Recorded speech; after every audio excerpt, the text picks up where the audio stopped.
Ооба, саламатсызбы? Рахматилла Мамасадыкович. Бул видео сакталат. Биздин YouTube каналыбызга чыгарылат. Пик Кыргызстан деп издеп көрүп, ошол жактан бүгүнкү жана буга чейин биздин болгон вебинарларыбызды жана башка иш чараларыбызды сиздер көрүп алсаңыздар болот. Анда биз бир 2-3 мүнөттө күтүп туралы, анан биздин вебинарыбызды бүгүнкүнү баштайбыз, э? Азыр баштагыча сураныч. Кимиңиздер вот iPhone деп кирдиңиздер. iPhone атыңыздарды өзгөртүп койсоңуздар, анан Максат Гуляйым өзүңүздүн толук аты жөнүңүздү жазып койсоңуз, же мага айтып коюңуз азырчы. Атыңызды өзгөртүп коеюн, фамилияңызды дагы кошуп жазып койгонго. iPhone деп сиз жазып кириптирсиз. Мен азыр микрофонуңузду жандырганга эме жөнөттүм. Көрсөңүз, жандырып айтып койсоңуз, Абдыразак мырза, сиз дагы өзүңүздүн фамилияңызды да кошуп жазып койсоңуз жакшы болмок. Бул биздин баягы отчеттуулукка керек болот, ошого мен сиздерден суранам. Атыңыздарды өзгөртүп, толук атыңызды, фамилияңызды жазып койсоңуздар, Саламатсыздарбы, айтсам болор, Ооба, келиңиз Максат Гуляйым. Жоробаева Максаткүл Койчубаевна. Макул, мен азыр өзгөртүп коеюн. Жоробаева, Максаткүл Койчубаевна. Рахмат чоң. iPhone деген микрофонуңузду жандырып аты жөнүңүздү айтсаңыз боло берет, мен кошуп коем.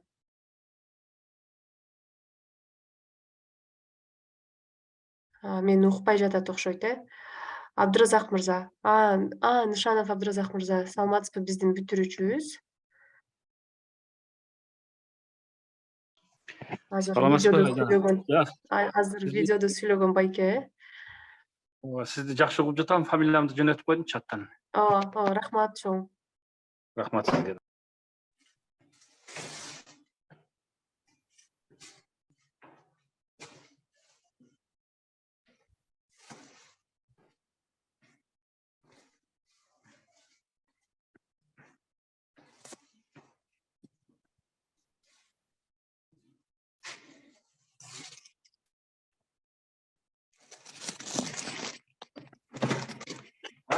Болса керек. Жана сиздерден урматтуу катышуучулар сураныч, микрофондоруңуздарды жандырбай карап коюңуздар, өчүрүп туруңуздар, баягы бизге кошумча ызы чуу болбош үчүн. Анан баягы суроо жооп сессиясына келгенде биз микрофонуңузду жандырыңыз дегенде гана жандырып сүйлөсөңүздөр жакшы болот. Бири бирибизге тоскоолдук жаратпайлы.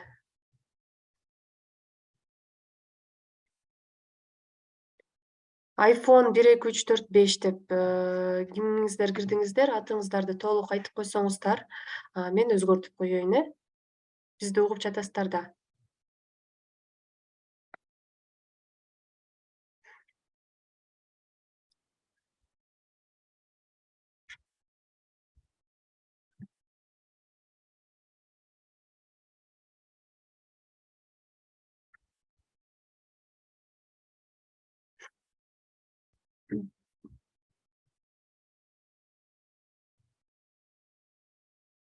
Эльвира айымдын микрофону иштебей атат. Айжамал, мүмкүнчүлүк болсо байланышып койсоңуздар,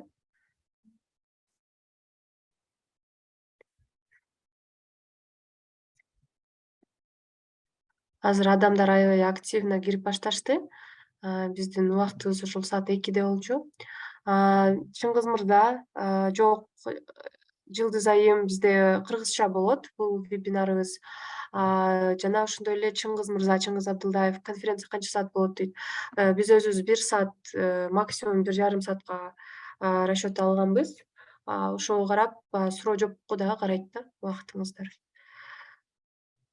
Кей деп кирген мырзанын дагы атын өзгөртүш керек.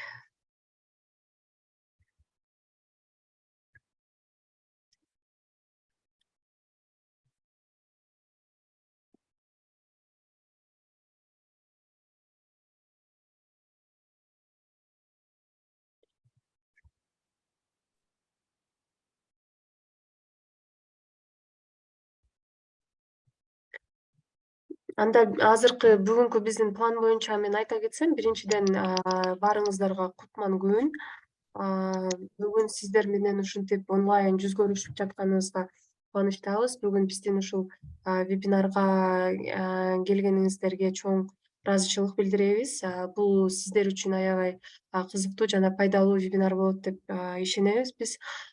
Вебинарды баштап мен сөздү биздин бүгүнкү конок спикерибизге бергиче бир аз өзүбүз жөнүндө биздин ушул пик долбоору боюнча айтып кетсем уруксат этсеңиздер, анда баштай берели. Кошулгандар кошула берет, анан биз дагы вебинарга өтө беребиз. Азыр менин экраным көрүнүп жатабы?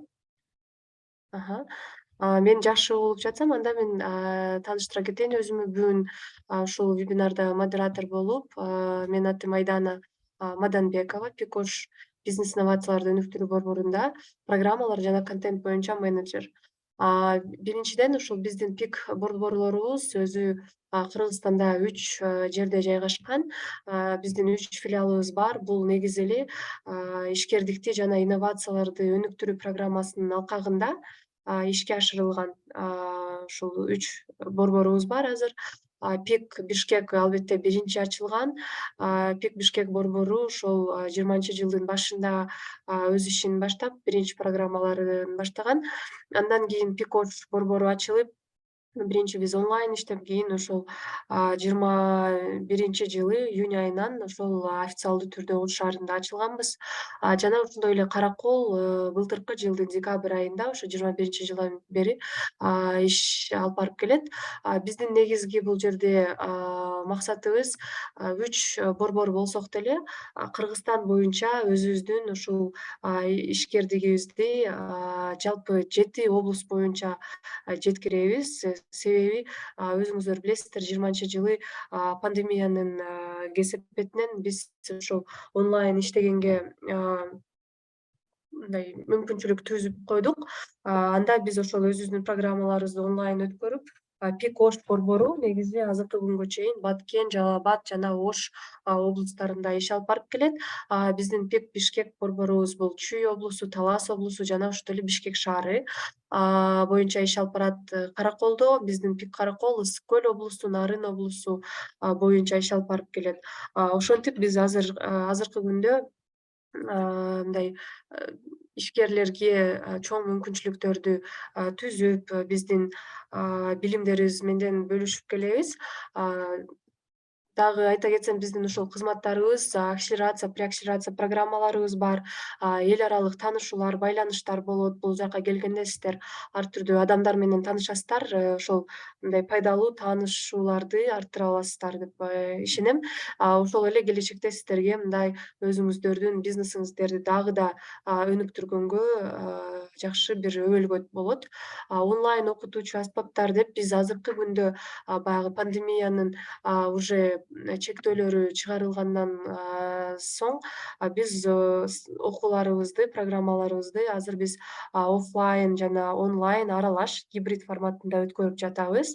Жана ошондой эле бизде ушундай вебинар окутуулар өткөрүлүп турат. Бул жерде биз дагы да өзүбүздүн методологиябыздан сырткары ушул практика жүзүндө ишкерлер кандай өздөрүнүн тажрыйбасы менен бөлүшүп, эмне катачылыктарды кетиришкен, анан аларды кантип жеңишкен деген сыңар биз мындай вебинарларды конок спикерлер менен чогуу ушундай уюштуруп турабыз.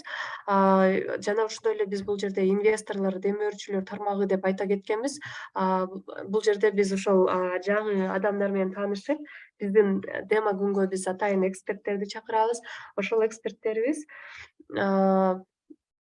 бизге мындай инвестор да катары чыгып бериши мүмкүн кийин келечектечи, же ошол башка эл аралык уюмдардын программалары жөнүндө таанышып, алардын мүмкүнчүлүктөрү менен дагы таанышып, грантка дагы ээ болгон биздин бүтүрүүчүлөрүбүз бар алардын арасында. Бул жерде ушул программалар жөнүндө айта кетсем, биздин Пикош программасы азыр 8-программасына алып барып жатат. Биз ушул биринчиден жаш ишкер деген программаларды өткөргөнбүз буга чейин. Жана ошондой эле ошол мигрант ишкер деген программаны 2 жолу өткөрдүк. 21-жылы жана ушул жылы август айында дагы аяктады. Экспортко даярдык тигүү өнөр жайын колдоо деп атайын тигүүчүлүк тармагында алып барган бизнес үчүн ошол окууларды өткөргөнбүз. Бизнесиңди өстүр программасын өткөргөнбүз. Бизнес айым программасын дагы да азыр өткөрүп жатабыз. Биз былтыр дагы өткөргөнбүз. Бул экинчи жолу өткөрүлүп жатат. Жана биз жакында эле ошол Билим плюс программасын аяктадык. Билим плюс программасы бул ушул билим берүү тармагында алып барган ишкерлер, бизнести алып барган ишкерлер үчүн бир эме болгон мүмкүнчүлүк. Себеби бул жерде алар жеке билим берүү тармакта эмнелерди кантип бизнес алып барыш керек экенин үйрөнүшүп, көп эле баягы мурда мугалим болгондор, ушундай тажрыйбалуулар, бирок бизнести туура алып барууну мындай жакшы билбегендер болгон үчүн биз ушул мүмкүнчүлүктү ушул Ош, Жалал Абад жана Баткен облустарынын билим тармагындагы ишкерлерине бергенбиз. Бул жерде биздин ушул программаларыбыздан кичине көз ирмем сүрөттөр. Сиздер өзүңүздөр көрүп кетсеңиздер болот экрандачы. Ошондой эле биз социалдык ишкердик программасын биз чогуу биргеликте ПИК Бишкек борбору менен ПИК Ош борбору алып барып ушул жылы 12 августта аяктадык. Жана программалар мен буга чейин айтып калгандай оффлайн дагы өткөрүлөт, азыр онлайн дагы өткөрүлүп жатат. Ошого жараша вот биздин мындай сүрөттөрүбүз дагы бар атайын. Бул баягы демо күндөрдөн сүрөттөр. Бизнес айым преакселерациялык программасы ошол былтыр өткөрүлгөн. Ошол жактан да көз ирмем. Бизнес айым программасынын эмнеси жакшы? Бул жерде биз бир гана бизнеске окутпайбыз. Биз ошондой эле баягы психолог менен иштеп, алар психологдун дагы жардамын ала алышат. Азыркы мезгилде биздин ушул бизнес айым программасы дагы да өткөрүлүп жатат. Ал жерде дагы баягы кандай ишкер айым болуш керек, темпераменти кандай болуш керек жана команданы кантип түзүш керек, ошол боюнча да психолог менен иштеп, жана ошондой эле бизнес окууларын өткөрүп жатышат. Мигрант ишкер программасы буга чейин айта кеттим, ошол 3 августта быйыл экинчи программа аяктады. Бул ушул жакында эле бүткөн Билим плюс программасынын оффлайн жолугушууларынан көз ирмем. Бул жакта өзүңүздөр көргөндөй, ал жакта дагы ар түрдүү биздин окуулар өткөрүлүп жатты. Бул ошол демо күндөн сүрөт. Азыркы күндө ошол бизнес айым программасында биз оффлайн жолугушууларды өткөрүп, азыр биз дагы ошол финансылык каржылык боюнча аны окутуп жатабыз азыркы күндө. Анан буга чейин мен жана видеодо көрсөтүп кеттим. Ал жерде ПИК Ош бүтүрүүчүлөр клубунун жолугушуусу боюнча дагы мындай видео болуп кетти, маалымат берилип сиздер үчүн. Бул биздин иш-чара 31-март өткөрүлгөн, 22-жылы. Ошол жерде биз буга чейин ошол 31-мартка чейин болгон бүтүрүүчүлөрдүн баарын ПИК Ош топтоп, Ош шаарында биздин өнөктөштөр, эл аралык уюмдардын өкүлдөрүн жана ошондой эле биздин чет жактан ошол келген, Лондондон келген дагы коллегаларыбыз жана ошондой эле биздин Улуу Британиянын өкмөтү тарабынан өкүлдөрү, өзү Кыргызстандагы мурдагы элчиси Чарльз Гаррет мырза дагы келип кеткен. Азыр бизде ошол жерде кандай мындай мүмкүнчүлүктөр болгон, биздин бүтүрүүчүлөрүбүз өздөрүнүн продукцияларын дагы алып келип, мындай сиздер көрүп жатасыздар бул сүрөттөчү, ошол жерде выставка кылып сатууга дагы мүмкүнчүлүктөр түзүлгөн. Бул буга чейин болуп өткөн вебинарларыбыздын баары биздин YouTube каналыбызга жүктөлөт. YouTube каналга кирип, поиск болгон жерге сиздер ПИК Кыргызстан деп издесеңиздер, ошол жакта буга чейин бир эле ПИК Оштуку эмес, ал жакта ПИК Каракол, ПИК Бишкектин бүткүл ушул долбоорлордун вебинарлары жана сиздерге пайдалуу нерселерди таба алсаңыздар болот. Бош убактыңыздарда көрсөңүздөр болот кызыктуу темалардычы.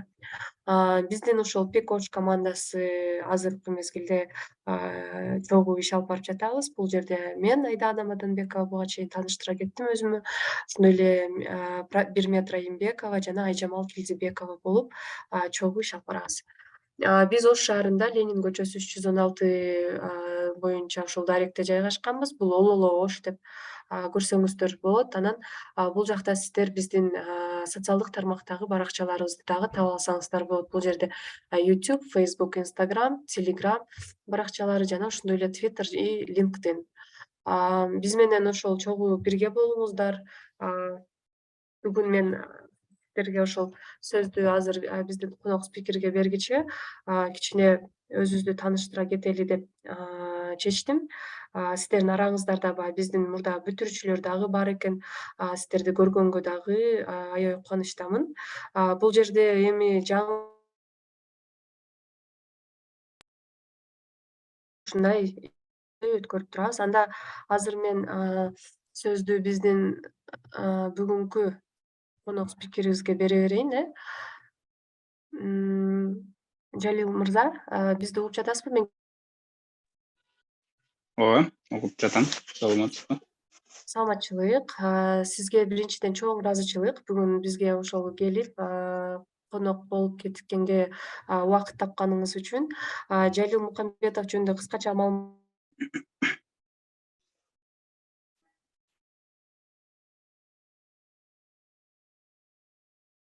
креативный индустриянын мүчөсү болуп, бүгүн бизге YouTube платформасында өнүгүү деген вебинар боюнча ошол өзүнүн тажрыйбасы менен, билимдери менен бөлүшүп кетет.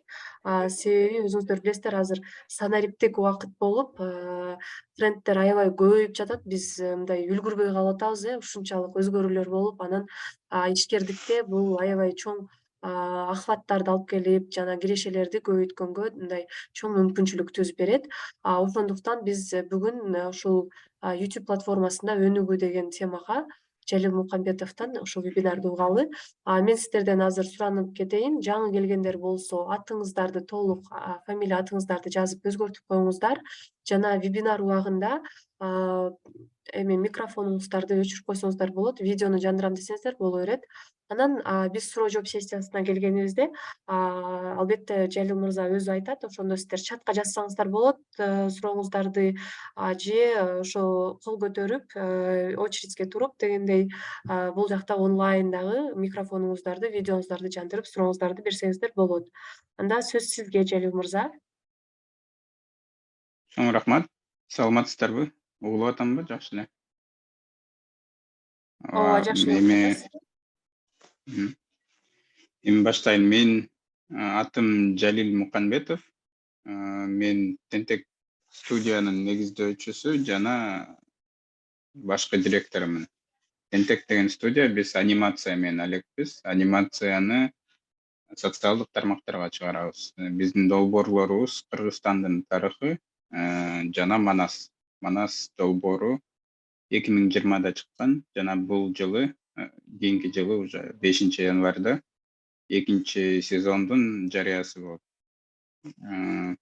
Жана мен креативдүү индустриялардын ассоциациясынын мүчөсүмүн. Ошол ассоциацияда 1 жыл бою иштеп, башка ишкерлер менен биз кийинки жылга креативдүү парк ачууга демилгебиз ишке ашып жатат. Ошол бул жалпы мен жөнүндө маалымат. Кийинки слайдты ачып коесузбу? Бул сөздү көп көрөсүңөр. Бүгүнкү күндө креатор деген бул жаратуучу, контент жаратуучу. Бул сөз өтө маанилүү, анткени жаңы трендтерди жана башка эмелерди издегенде ошол тренд жана башка сөздөн тышкары креатор деген сөз менен издегенге болот. Ошондуктан креатор деген ким болууну билүү бул өтө маанилүү. Жана креатордун 2 түрү бар. Биринчи бул ар бирибиз, бүгүнкү күндө социалдык тармактар ар бирибизге контент жаратууга мүмкүнчүлүк берди. Анан экинчи түрү бул социалдык тармактарда акча тапкан, каражат тапкан адамдар. Булар өзгөчө креаторлор, анткени булар социалдык тармактарда контент жасоону жумуш катары жасап коюшту өзүнө. Анан ошондой 2 түрү бар. кийинки слайдты ачып коесузбу? Анан социалдык тармактарда өнүгүп жатат. Бүгүнкү күндө толтура социалдык тармактар бар. Анын эң алгачкылары YouTube, TikTok, Instagram, Facebook. Анан ошол эң алгачкы социалдык тармактар бүгүнкү күндө ар бир күнү бири-биринен көп нерселерди урдап жатышат жана ошол убакытта эле айырмаланганга көп аракеттерди жасайт. Мисалы үчүн урдаган нерсеси бул ошол TikToктон YouTubeга Shorts деген келди, Instagramга Reels деген келди. Жана көп нерселер Instagramдан дагы алынды, ошол стористер, эмелер. YouTube'дан болсо ошол эле башка соц тармактарга көп көлөмдүү, көп убактылуу контентте көчтү. Бирок ошол эле убакытта, мисалы үчүн бир эле контентти жасасаң, ал ар бир соц тармакка ылайыктуу болуп калбайт. Мисалы үчүн YouTube'га жасаганда контент бүгүнкү күндө убактысы көп болуш керек, узак болуш керек бул контенттин эмеси, убактысы. Жана ар бир минутасында адамдын кызыкчылыгы болуш керек. Кызыкчылыгы жок болсо, эмелер соц тармактардын алгоритмдери, ошол алгоритмдер контентти же түртөт, просмотрларды, же башкача айтканда, наоборот, эч кимге көрсөтпөй коет. Ошондой эле ар бир TikTok жана башка соц тармактын өзүнчө алгоритмдери бар. Кийинкисин ачып коесузбу?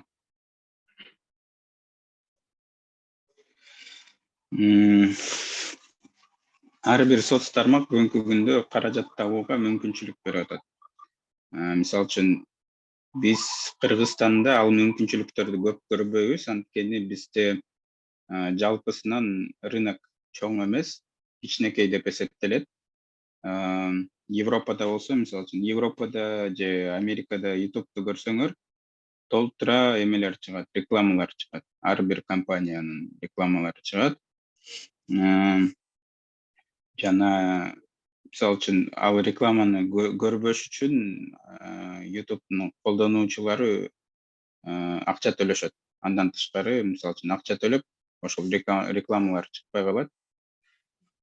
Бирок жалпы элге ошол рекламалар чыгып, алардын эмелери көп болот, каражат табуулары рекламанын. Мисалы үчүн Instagram'дын акыркы жылдын эмеси $17 миллиард, TikToktун $10 миллиард жакын ошол рекламадан. Анан YouTube'дун андан да көп. YouTube эң биринчи эмеде азыркы учурда турат. YouTube ачылгандан бери $30 миллиард жаратуучуларга төлөдү. Анан бирок Кыргызстандын аудиториясына иштегенде көп каражат чыкпайт, анткени мисалы үчүн бизде 5-6 гана эмелер бар. Алардын системасы да бар, региондук системага бөлүнөт. Ар бир региондо, мисалы үчүн бизде 20 рекламодатель бар болсо, ошол 20 рекламодатель бир $100 миң төлөсө общий жылына, ошол $100 миң ар бир жаратуучусунун эмесинде, контентинде реклама чыкканда ошого процент болуп бөлүнүп берилет.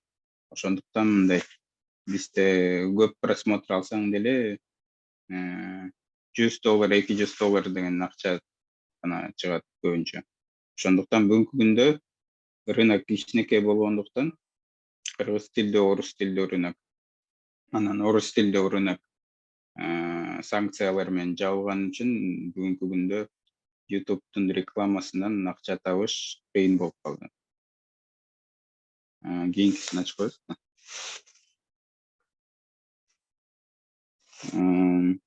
Анан YouTube'ду эметкенде уже более подробно алганда, YouTube'да ошол контентти чыгарыш үчүн, жакшы деңгээлге чыгарыш үчүн маанилүү нерселер көп. Мисалы үчүн хэштегтер, тиги эмелерде, же башкача айтканда башкы сөз деп коет. Тиги презентацияда көрсөңөр болот. Мен тиги башкы сөздү эметтим. Тиги акыркы трейлерибизге, биздин Манастын трейлерибизге мына Манас, Кыргызстан деп анан не сахар деп койдум. Бул өтө маанилүү нерселер. Бул жөн эле башкы сөздөр эмес, бул сөздөрдү өтө мындай көңүл буруп тандаш керек. Кыргызстанда эң көп көргөн контенттердин кандай сөздөр менен ошол контентти издейт. Мисалы үчүн кыргызстандыктар эң көп ошол не сахар деп жазат эмелерге, поисковиктерге. Эң көп Кыргызстан деп жазат, анан тиги каналдарды жазат, алар көргөн каналдарды. Анан ошол көргөн каналдарды мисалы үчүн башкы сөзгө жазып койсоң, тиги контенттин көрүүсү көбүрөөк болгонго себепкер болушу мүмкүн. Анан аналитика өтө маанилүү. Аналитиканы да караш керек, анткени аналитикада, YouTube'дун аналитикада көп нерселер бар. Мисалы үчүн кайсы минутага чейин сенин контентиңди көрөт көбүнчө. Анан канчанчы минутадан кийин паузаны басат. Анын баардыгы ошол YouTube Studio деген эмеде бар. Канчанчы минутада аудиторияң кетет. Анан ошондой эмелер көп нерселер бар. Ошолор аябай маанилүү.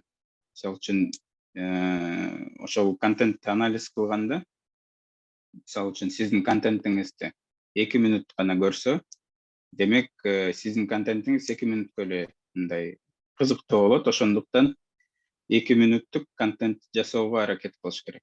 Анда соц тармактын алгоритмдери боюнча бул соц тармак силердин контентиңерди түрткөнгө да эме себепкер болот. Мисалы үчүн 3-үчүнчү минутадан эл кетип калса контентиңерден, анан сиз 7-8 минут жасап атсаңар, ар дайым ошол алгоритмдер силерге тоскоол болуп калат. Алгоритмдер ошону көрүп, силерди түртүүгө кызыксыз болуп калат. Анткени YouTube жана ар бир соц тармак адамды соц тармагында канчалык көп сактоого ошол соц тармакта отуруп көргөнгө аракет кылат да. Анан ошол адам 3-үчүнчү минутадан кетип атса YouTube'дан, демек сиздин контентиңиз ошол соц тармак үчүн кызыксыз. Ошондуктан ошондой эмелерге маани бериш керек.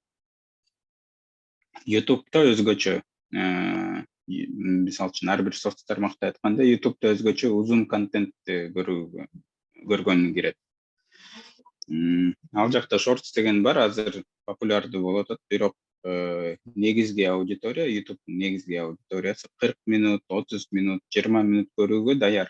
Бул аудитория мындай, кандай айтайын, короткий контентке көнгөн эмес, мындай узун контентти да көргөнгө мүмкүнчүлүгү бар, потенциалы чоң. Ошондуктан мисалы үчүн бизде азыр интервью же расследование дегендер көбүнчө YouTube'да чыгат. Анткени YouTube'дун көрүүчүлөрү 30-40 минута көрүүгө даяр.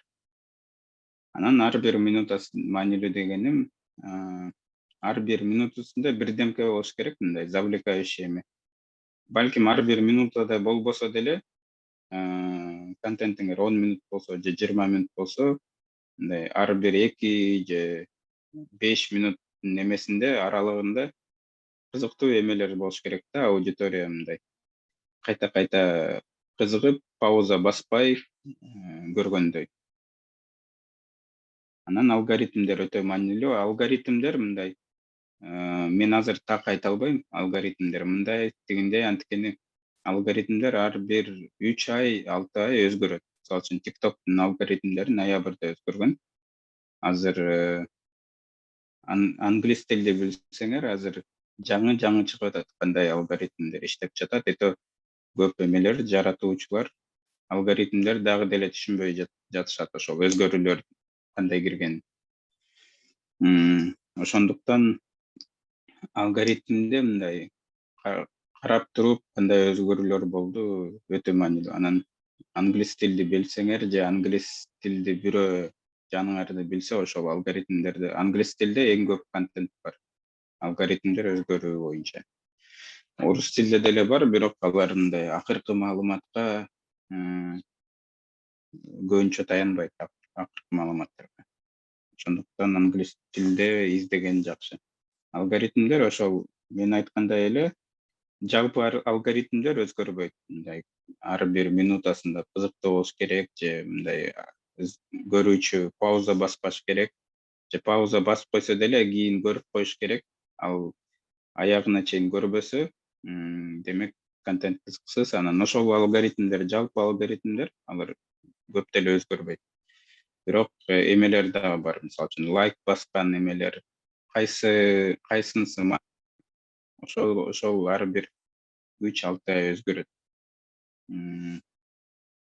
Мен жакшы эле угуп атабы? Бир эме текшерип коеюн.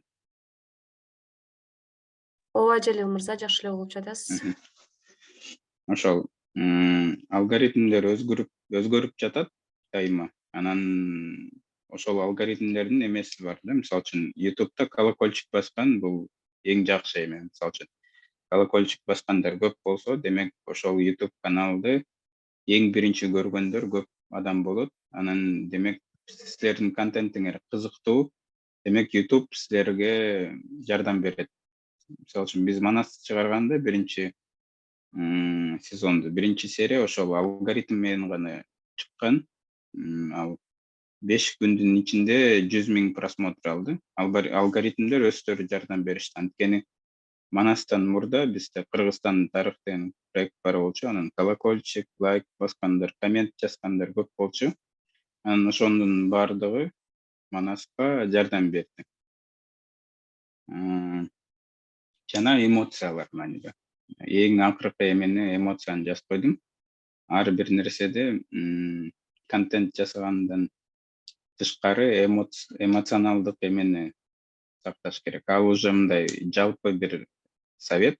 Анткени ар бир соц тармакка тиешелүү.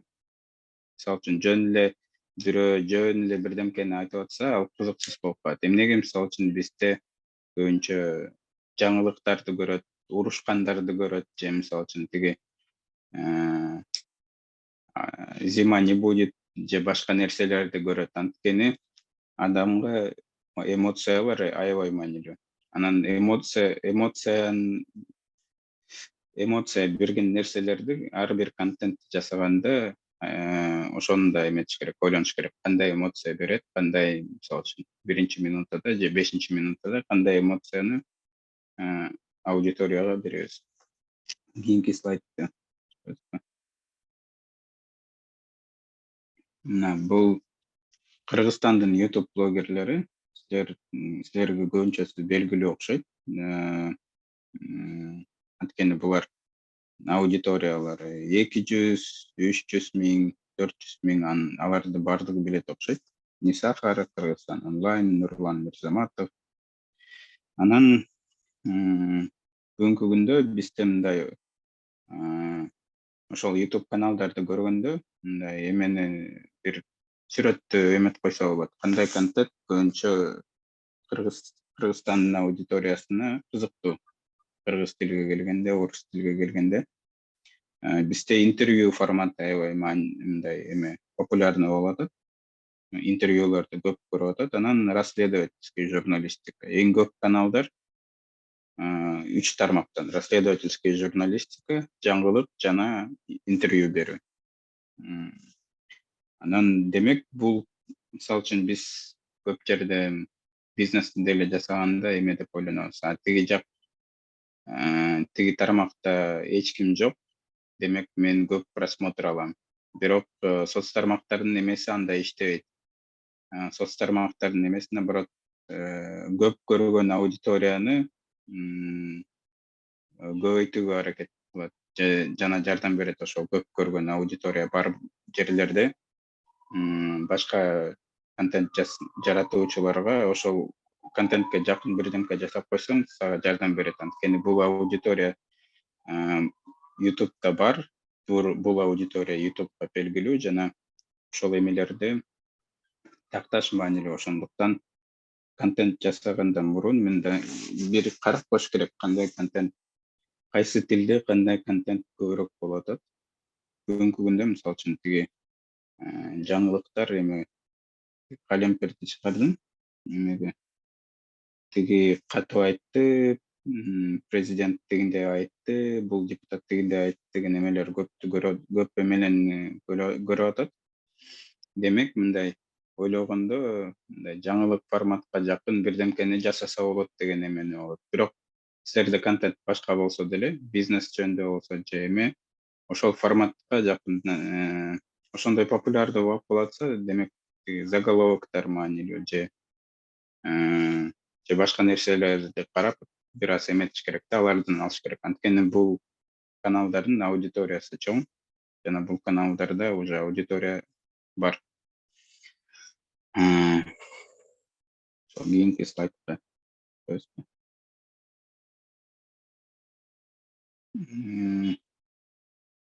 Так, YouTube кошумча мүмкүнчүлүктөрдү толтура. YouTube Studio деген эмени жакшы карасаңар, ичинде контентти кандай жасоо, анан контентке канча, мисалы үчүн тиги акыркы контентке бизге кичинекей интерес болуп атат деп көрсөтүп атат. Бирдемкени өзгөртүп койгула деп совет берип атат. Анан оң жактагы кызыктуу нерсе бул силердин аудиторияңар кандай каналдарды көрүп атат деген эмени көрсөтөт. Ошол эмени аудиторияны анализ кылууга мүмкүнчүлүк берет. Аудиторияны анализ дайым кылып туруш керек. Анткени бул жакта аудитория маанилүү. YouTube'да аудиториянын кызыкчылыгы кетсе, просмотрда кетет, алгоритмдерди настройка кылуу, жардам берүүгө настройка кылуу кыйын болуп калат. Ошондуктан дайыма мындай кошумча мүмкүнчүлүктөрдү да карап пайдаланыш керек. Кийинки слайдты эметип коебузбу?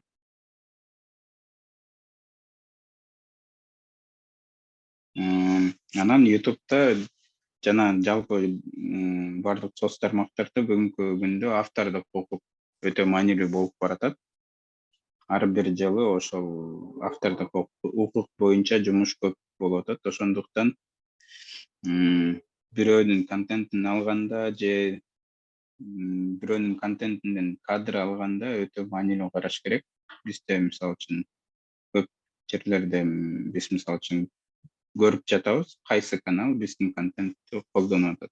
Мына биякта мен тиги эмеде сүрөттө көрсөңөр болот. Ар бир жаңылыкта жаңылык же башка эмелерди биздин контентибиздин эмелерин колдонушту. Анан YouTube бизге блокировкага укук берет. Биз ар бир каналды блокировать эткенге укугубуз бар.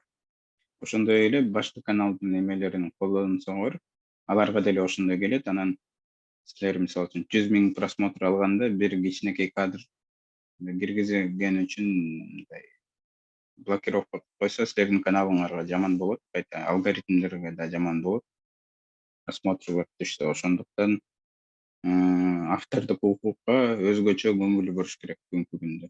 Бирөөдүн бир музыканы колдонсоңор, мисалы үчүн биз Манаста музыкаларды бир жактан бесплатный сайттан алып, өзүбүз өздөштүргөндөн деле бизде бир кичинекей кусокту ошол силер төлөп койгон жоксуңар деп бизге ошол музыкага тыюу салып, анан биз кайта эметип жаңы музыканы сатып алып киргизгенбиз биринчи сезонго.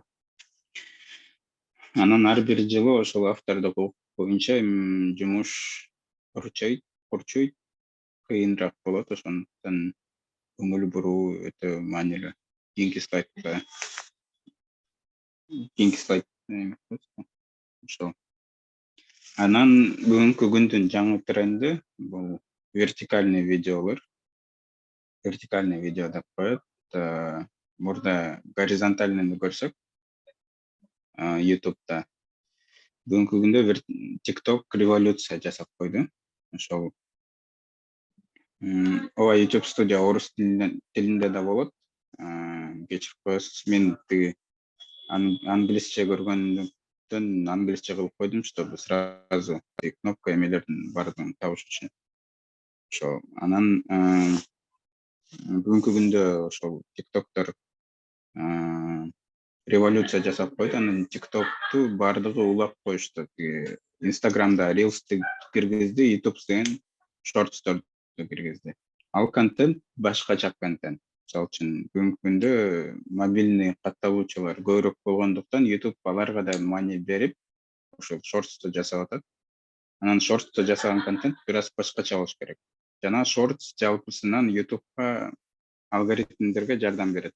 Мисалы үчүн шортсторду улам бир ар бир күнү же бир күн аралык кылып 2 күндө бир салып туруш керек видеолорду. Анан шортсторду караганда мындай эметиш керек.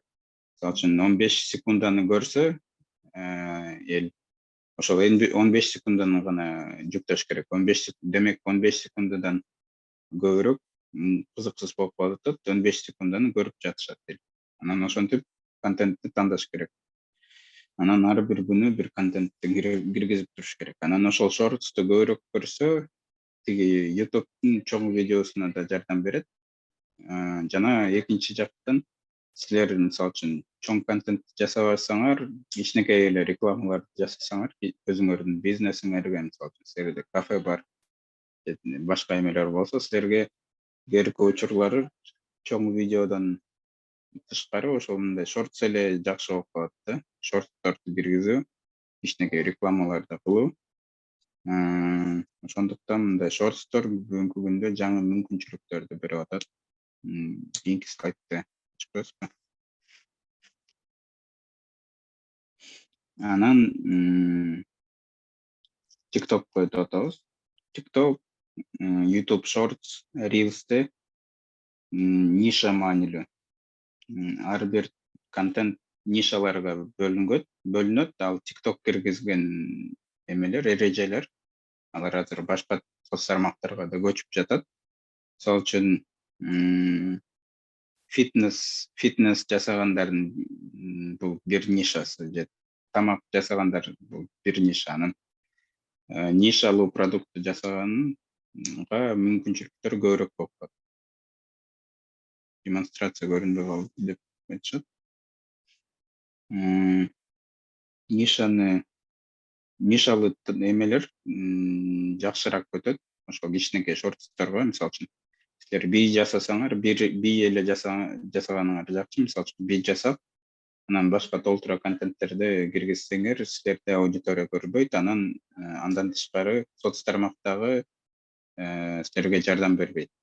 Анткени соц тармак өзгөчө, ошол TikTok, YouTube Shorts, алар силердин көп контентке жасоого алардын кызыкчылыгы жок. Алар билет, мындай кичинекей контентти нишалуу көрөт. Мисалы үчүн мен кечинде келип, жумуштан келип, эс алайын десем, мен мындай ар кайсы контентти көрбөйм, мен мага жаккан эле нерселерди көрүп, фитнестен ким кандай машыгат, анан кандай тамакты жасаса болот, кандай тамак жесе болот деген эмелерди көрөм. Анан балким бир мультфильм же фильмдин эмелерин көрөм. Ошол эле да. Анан көп адамдын психологиясы окшош эле. Бул соц тармактар ошону билип, нишалуу контентке аябай өзгөчө маани беришет. Кийинки слайдка эметип коесузбу?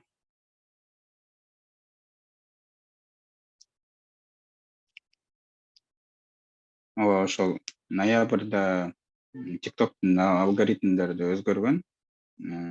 Алар боюнча дагы мен тиги соц тармактарда да биз тентек эметебиз. Алар боюнча маалымат келгенде.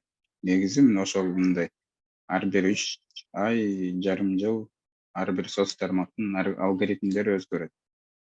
Алар эмеге жасалган, алардын аналитикасы бар. Анан ошол аналитика боюнча алар көрүшөт, мындай аудиторияны кандай көбүрөөк кармоого эмелер кылыш керек. Анан алар жаратуучуларды ошого дагы кыйнап, ошол алгоритмдерди өзгөртүп эметишет. Кийинки слайд эметип коесузбу? Анан эң акыркы нерсени мен жасап койдум. Эң башкысы ар бир соц тармакта коомдорду түзүү. Бүгүнкү күндө мисалы үчүн жөн эле подписчик, жөн эле лайк, жөн эле коммент деген нерсе алар мындай көп жардам бербейт. Эң маанилүүсү адамдар менен комментарийде аларга жооп берүү, алар менен сүйлөшүү. Мүмкүн болсо, убактыңыз бар болсо, бир WhatsApp группа же Telegram группаны жасап, ошол группаларда өзгөчө сүйлөшүп, жаңылыктарды айтып, ошол комьюнитини түзүү өтө маанилүү.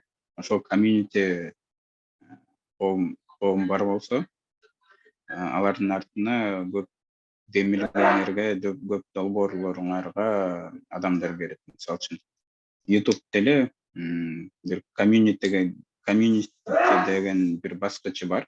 Ошол комьюнитиде мисалы үчүн мурда YouTube жөн эле видеону көрсөтүп жатса, бүгүнкү күндө алар да түшүндү, комьюнитини түзүү өтө маанилүү. Анан комьюнити деген кнопканы ачып, ичинде подписчик жана башкалар менен долбоорлордун тышкары дагы сүйлөшсө болот. Ошонусу маанилүү. Ошондуктан контент жасаганда бизнеске жардам берем дегенде мындай эмени да ойлонуш керек. Туруктуу коомду түзүү. Ошол коом кийинки күндө силерге бизнеске да кирет, демилгеңерди да колдойт, контентти дагы жылдырат. Кийинки слайд окшойт. Суроолор.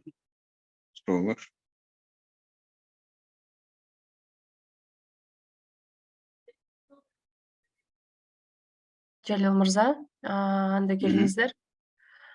Кимиңиздерде сурооңуздар бар, урматтуу катышуучулар?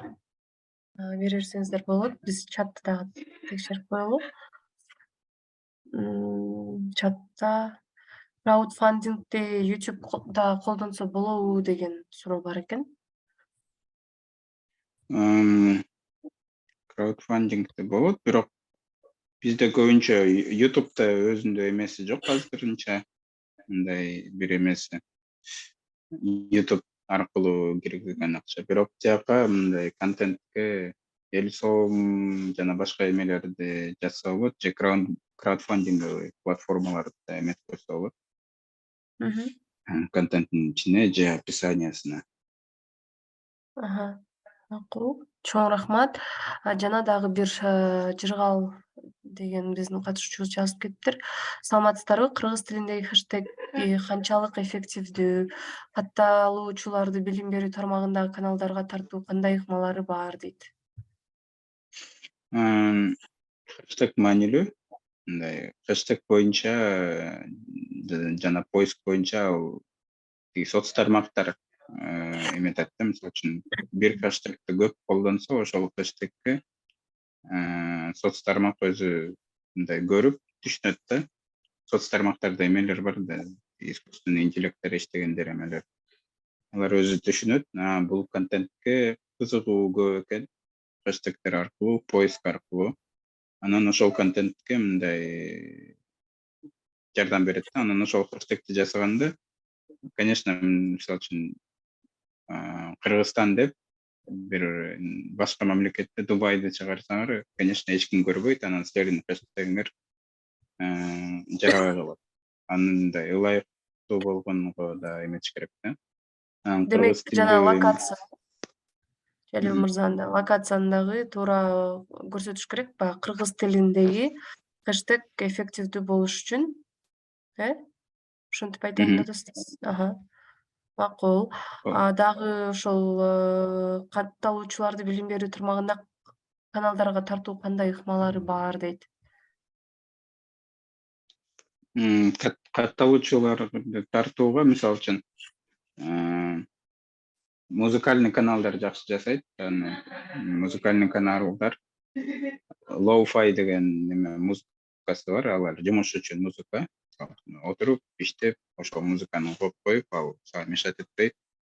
Ошол музыканы уга бересиң, анан ошону күн бою лайв коет. Анан ошол мисалы үчүн бир ыкмасы ошол катталуучуларды алып келгенге жакшы эме берет. Алгоритмдер да жардам берет. Мисалы үчүн лайв ар дайым 50, 100, 200 адам отуруп турса, ошол эме жакшы берет.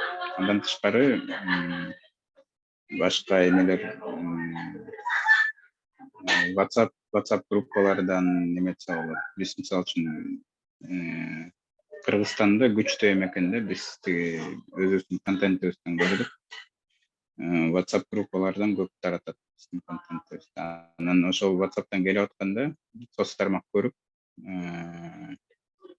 соц тармактагы эме жардам берип коет да, анткени башка соц тармактын аудиториясын алып келип жатасыңар. Ошондуктан силерге мындай жакшы бир эме алгоритмден жардам болуп калсын деп соц тармакта эме жардам берет. Анан башка каналдарда реклама алуу ал мындай чоң деле жардам бербейт, бирок мындай мисалы үчүн Не сахарга чыгып, силердин ишканаңар тамак менен неме болсо, алек болсо, анан Не сахарды чакырып, аларга бардыгын көрсөтүп эметсеңер, силерге албетте чоң жардам тиет. Мисалы үчүн акыркы эмелер жакшы ишканалар, алар өзүнүн аудиториясын көбөйтүп коюшту. Анан силер мисалы үчүн башка YouTube каналдарды колдоном десеңер, силердин продукцияңарга ылайыктуу же ылайыксыз болгонун да караш керексиң. Мисалы үчүн Не сахар, конечно, тиги башка тармакта юрист болгондор же башка эмеден балким чоң жардам бербейт. Юридический услугалар жасасаңар же нотариус болсоңор. Ага мисалы үчүн журналист, расследователь менен бир контент жасасаңар көрөк жардам берет. Чоң рахмат. Дагы бир суроо. Кыргызстанда отуруп чет тилде контент жасаса, чет элдик рекламодательдерди береби YouTube деп жазып кетиптир Мирбек Камалов мырза. Өзү бул жерде экен. Сиз сурооңузду жакшыраак түшүндүрүп берсеңиз болот. Микрофонуңузду жандырып, Мирбек мырза. Каткырып жатканда микрофон өчүр деп коесуздарбы, бизге аябай тоскоолдук жаратып жатышат. Кандай? Мына каткырып ал жакта кимдир бирөө микрофонун жангызып алып күлүп атышат. Ошолор өчүрүп койсончу, бизге таккандай. Бул менин оюмча Жалил мырза жакта болуп атат окшойт. Кечиресиз. Кечирип коюңуз, ал жакта бизде дагы бир лайв болуп атат. Ал эме аудитория үчүн лайв болуп атат. Кечирип коюңуз. Башка контент. Мына суроону Кыргызстанда отуруп чет тилде контент жасаса, чет элдик рекламодательдерди береби YouTube деп жазып кетиптир. Мен айталам, чет элге иштеш үчүн ал региондор боюнча бөлөт. Мисалы үчүн силер тиги Кыргызстанда болсоңор, Кыргызстандын телефон номерин же Кыргызстандын эмелерин колдонсоңор, анда Кыргызстанга эле эметет силердин контентиңер. Чет элге чыгыш үчүн же контентиңер реально сонун болуш керек, чоң аудитория чыгып. Же мындай оңой жолу ошол мамлекеттин телефон номерин таап, мисалы үчүн тууган же башка бирөөнү таап, ошол телефон номери аркылуу регистрация кылып, ошол чет тилде контент жасаган оңойрок болот. Түшүнүктүү. Чоң рахмат. Кийинки суроого өтөлү же дагы кошумчаңыз барбы, Жалил мырза? Менин кошумча нерселерим жок. Кээ бир контент. Вот жерде KK деп жазып кетиптир. KK атыңызды айтып коесузбу суранычы, толук атыңыздычы? Суроо түшүнүктүү. В принципе, көп тармактар көп жерлерде аналитикасы жакшы, анан мындай фейк аккаунттар көбүрөөк болсо, эмелер болсо, же взаимодействие аз болсо, мисалы үчүн лайк көп коет, бирок комментарийде эч ким жазбайт, же сохранять этпейт, колокольчикти баспайт, ошондой эмелер болсо, анда соц тармак өзү мындай жылдырбай коет контент, ошондуктан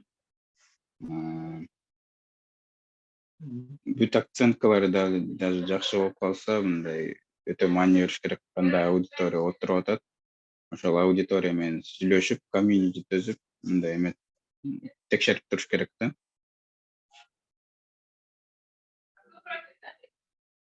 Түшүнүктүү, чоң рахмат, Жалил мырза.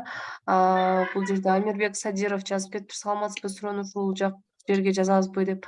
Ооба, ушул жака жазсаңыз болот, же микрофонуңузду жандырып дагы сурооңузду берсеңиз болот, Амирбек мырза.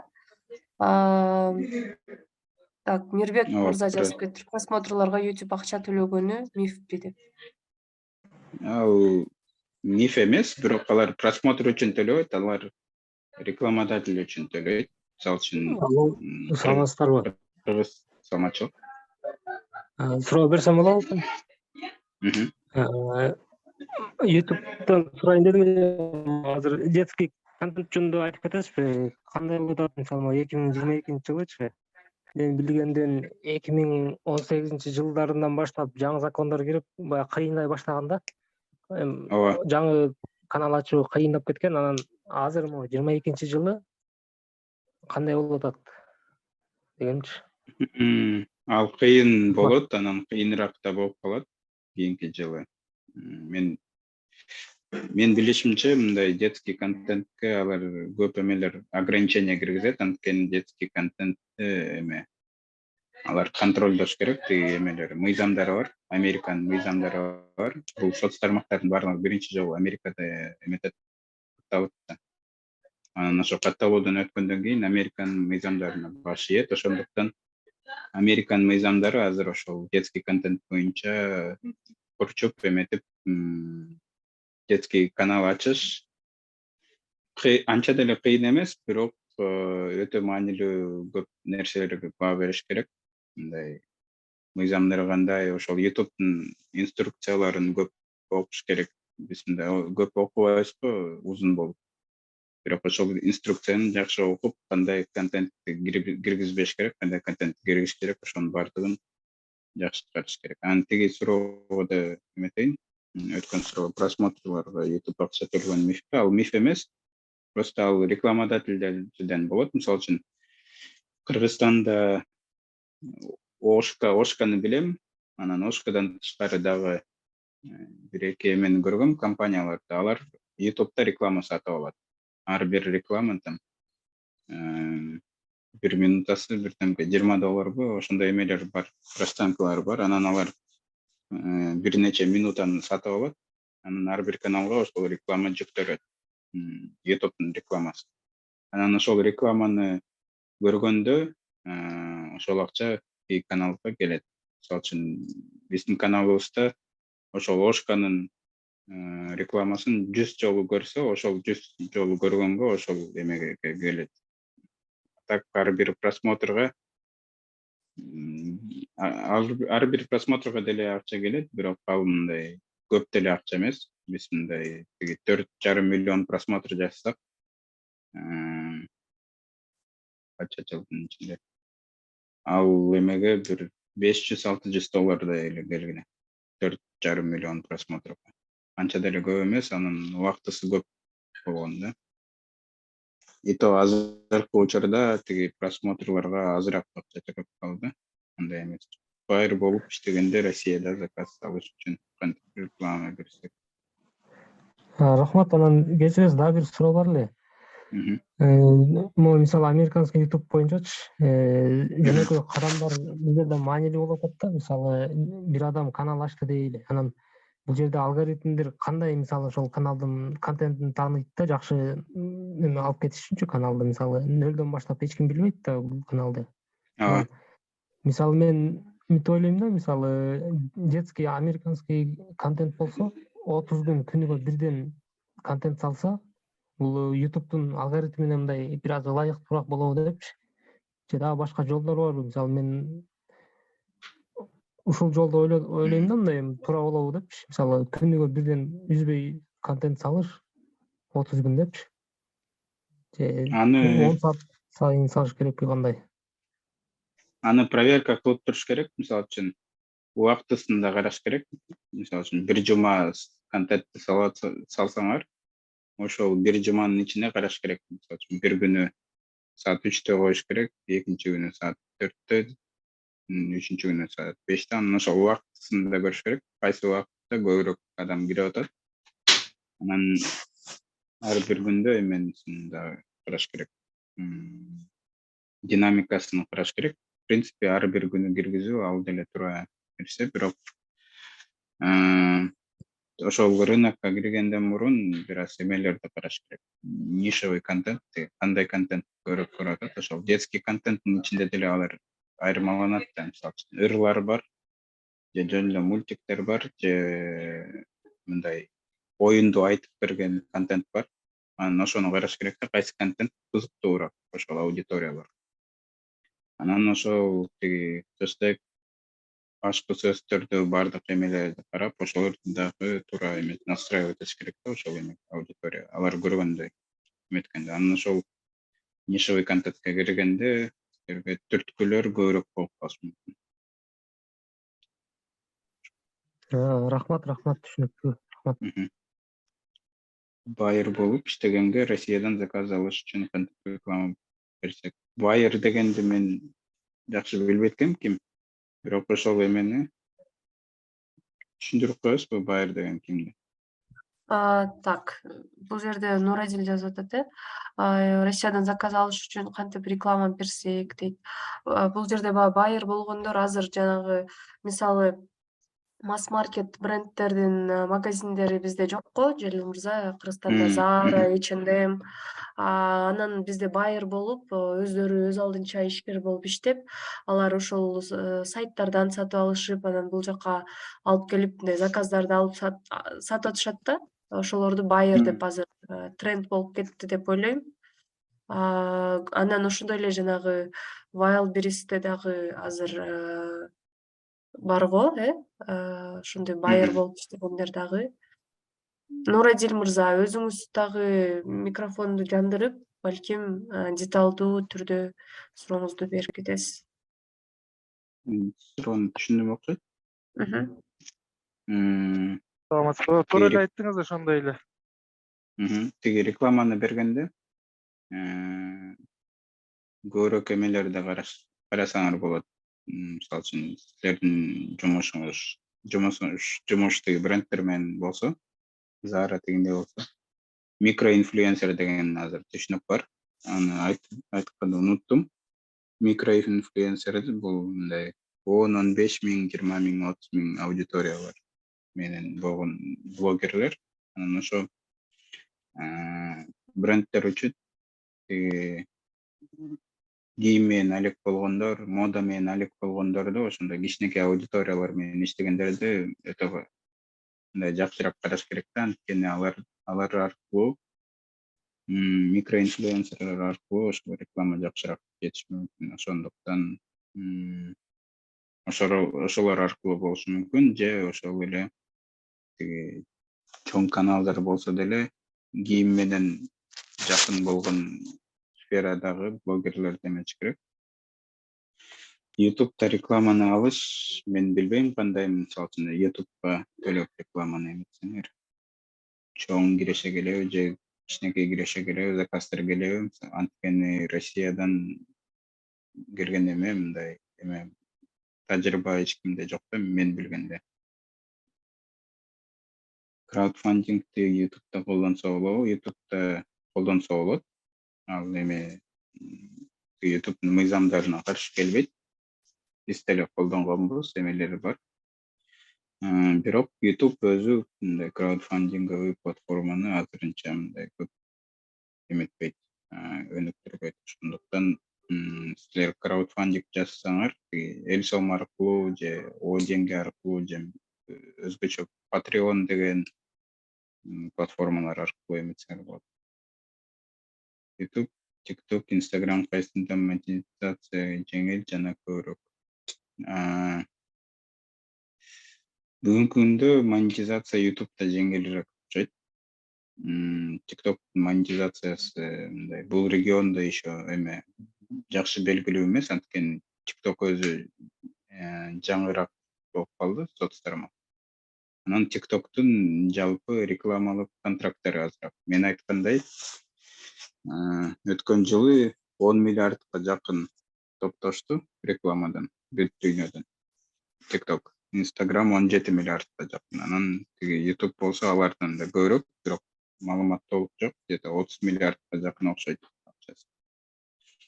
Анан албетте кайсы соц тармакта акча көбүрөөк болсо, ошол соц тармакта монетизация жеңилирээк. Негизи. Анткени алардын мүмкүнчүлүктөрү көбүрөөк, анан алар ошо жаратуучуларды карманга аракет кылышат.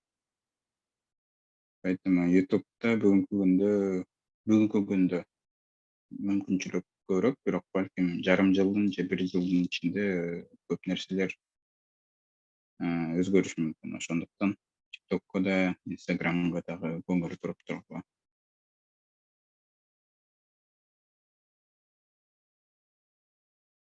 Көп рахмат, Жалил мырза. Анда биз убактыбыз деле чектелүү болуп калды.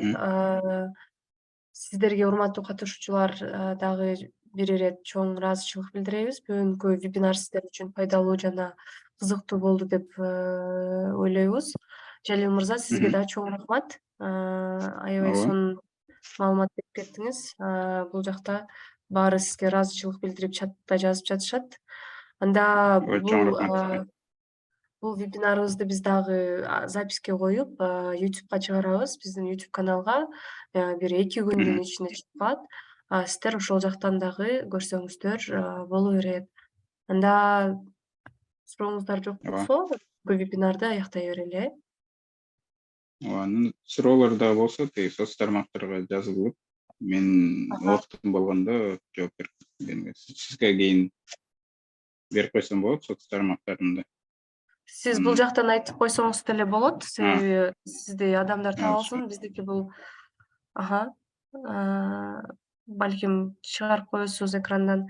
YouTube каналыбыз Кенже Султанбаева айым, Пик Кыргызстан деп аталат. Мен могу чатка жазып коеюн.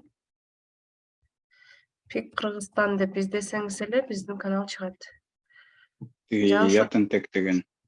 Ятентек деген мен бул меники жеке эмем. Анан Тентек плюс бул эме Тентектин эмеси. Инстаграмда жазылсаңар, Анда суроолорго жооп болгондо. Сонун. Анда мен дагы бир жолу кайталап кетейин. Tentek.biz деген бул ошол Тентектин социалдык тармактагы баракчасы экен. Жалил мырзанын өзүнүн жеке баракчасы Ятентек деген, Y8 Тентек деп жазылып турат. Чап текшерип алсаңыздар болот, скриншот кылып алсаңыздар болот. Анда баарыңыздарга чоң рахмат дагы бир жолу. Тынч, саламатта болуңуздар. Чоң рахмат.